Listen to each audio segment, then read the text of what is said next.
آمد کے بعد کیوں نہ ذکر کیا جائے؟ آمد کے بعد تو، ولادت کے بعد تو تم اپنی اولادوں کا بھی ذکر کرتے ہو، اگر امام الانبیاء جلوہ گر ہو جائیں تو ان کا ذکر خیر کیوں نہ کیا جائے، ان کے میلاد کا ذکر خیر کیوں نہ کیا جائے۔ اور یاد رکھیں اگر صحیح ستہ کی ہی بات کرنی ہے تو امام ترمذی نے سنن ترمذی کے اندر اس روایت کو درج کیا آقا پاک کی ولادت باسعادت سے متعلق، لیکن جو اہم چیز آپ کے سامنے شیئر کرنا چاہتا ہے، انہوں نے حضور کی ولادت کا ذکر کرتے ہوئے جو عنوان باندھا، آج سے 1100 سال پہلے امام ترمذی نے وہ باندھا، باب ما جاء فی میلاد النبی صلی اللہ علیہ وسلم، آقا علیہ السلام کے میلاد سے متعلق امام ترمذی نے یہ عنوان باندھا۔ اس سے واضح ہوتا ہے کہ آقا علیہ السلام کے میلاد مبارک کی بات کل سے نہیں، 10 سال سے نہیں، 100 سال سے نہیں، بلکہ صدیوں پہلے اگر کسی نے کی ہے تو سب سے پہلے خدا نے کی، پھر انبیاء نے کی، پھر صالحین نے کی، ائمہ نے کی، محدثین نے کی، مفسرین نے کی، مجتہدین نے کی، صوفیاء نے کی، علماء نے کی، ائمہ اجتہاد نے کی۔ اس سے واضح ہوتا ہے کہ میلاد مصطفیٰ کا ذکر سنت خدا بھی ہے، سنت انبیاء بھی ہے، یہ آج کی بات نہیں۔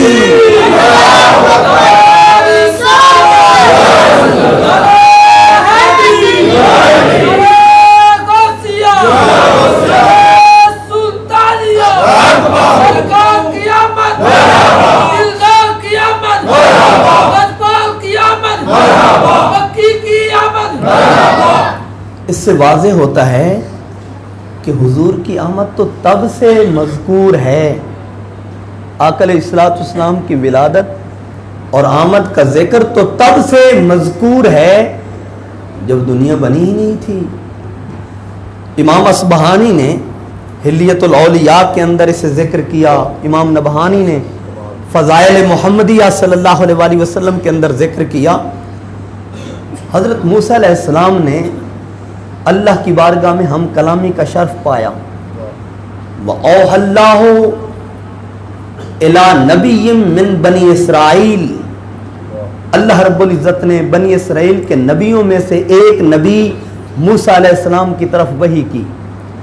اور اللہ رب العزت نے وحی کس چیز کی اور اس میں ذکر کس کا کیا؟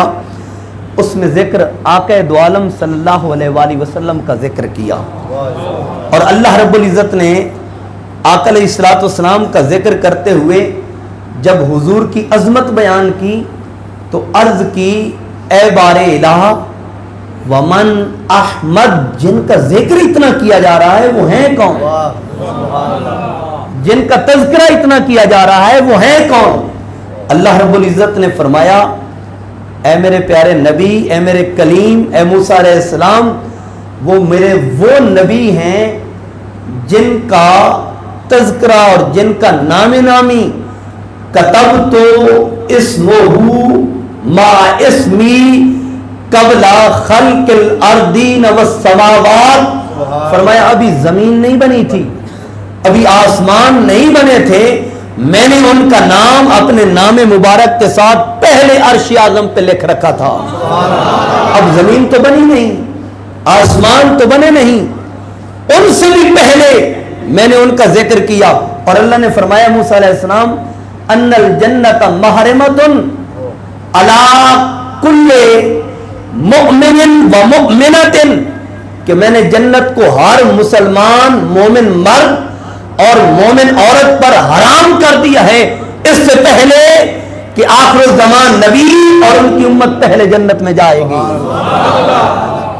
اللہ رب العزت نے اور بہت ساری چیزوں کو وقت کی نزاکت ہے ذکر کیا، تو حضرت موسیٰ علیہ السلام کو اشتیاق پیدا ہو گیا اور عرض کی، اے بار الہ اللہم اجعل لی امتن، اے اللہ وہ امت مجھے عطا کر دے، میری امت بنا دے۔ اللہ نے فرمایا وَاسْتَقْدَمْتَ وَاسْتَأْخَرْ، آپ پہلے جلوہ گر ہو چکے ہیں، وہ امت بعد میں آئے گی۔ اللہ رب العزت کی بارگاہ میں التجا کی، یا اللہ آخر الزمان نبی اگر اتنے ہی تجھے محبوب ہیں اور ان کی امت مجھے نہیں دیتا تو پھر ایک اور کرم کر دے. اللہ نے فرمایا میرے کلیم کیا چاہتے ہو؟ عرض کی اللہم اجعل نبیّا من امتک، اے اللہ اس امت سے مجھے بھی کر دے جس نبی کو وہ امت تو نے عطا کی ہے، جس کی فضیلت، جس کا شرف یہ ہے کہ جب تک وہ اور ان کے نبی جنت میں نہیں جائیں گے کوئی بھی نہیں جا سکتا. تو ایک کرم مجھ پہ کر دے کہ مجھے بھی ان کا امتی بنا دے. اور اب موسیٰ علیہ السلام نے عرض کی اللہ مجھے ان کا امتی بنا دے. اللہ رب العزت نے فرمایا اے موسیٰ علیہ السلام، اے میرے کلیم وہ بعد میں جلوہ گر ہوں گے، آپ تو ابھی جلوہ گر ہو چکے ہیں، لیکن ایک وقت آئے گا جب مقام جنت ہوگا تو وہاں پر ان کو اور آپ کو ایک جگہ پہ اکٹھا کر دوں گا، ان کو ملا دوں گا. اب یہاں جو اہم بات ہے وہ یہ ہے کہ موسیٰ علیہ السلام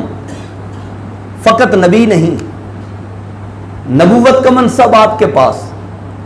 رسالت کا منصب آپ کے پاس، کلیم ہونے کا منصب آپ کے پاس، صاحب کتاب رسول ہونے کا منصب آپ کے پاس. یہ اتنے مناسب، ان کے باوجود آخر الزمان نبی کی امت سے ہونے کی دعا کی جا رہی ہے. تو یہاں ایک نقطہ ملتا ہے وہ یہ کہ یہ امت اپنی صفوں کی تلاشی تو لے،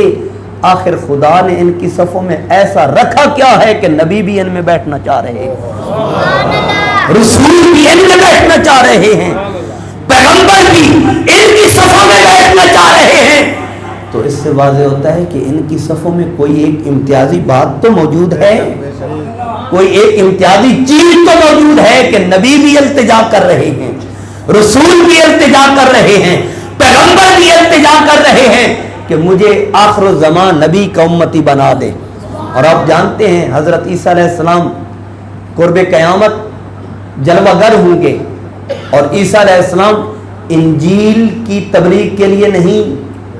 اپنی نبوت اور اپنی رسالت کی تبلیغ کے لیے نہیں، بلکہ آقا دو جہاں صلی اللہ علیہ وآلہ وسلم کی امت کے شرف کو پا کر امام مہدی علیہ السلام کی ابتدا میں نماز ادا کریں گے اور ان کے ساتھ مل کر جہاد کریں گے. اس سے واضح ہوتا ہے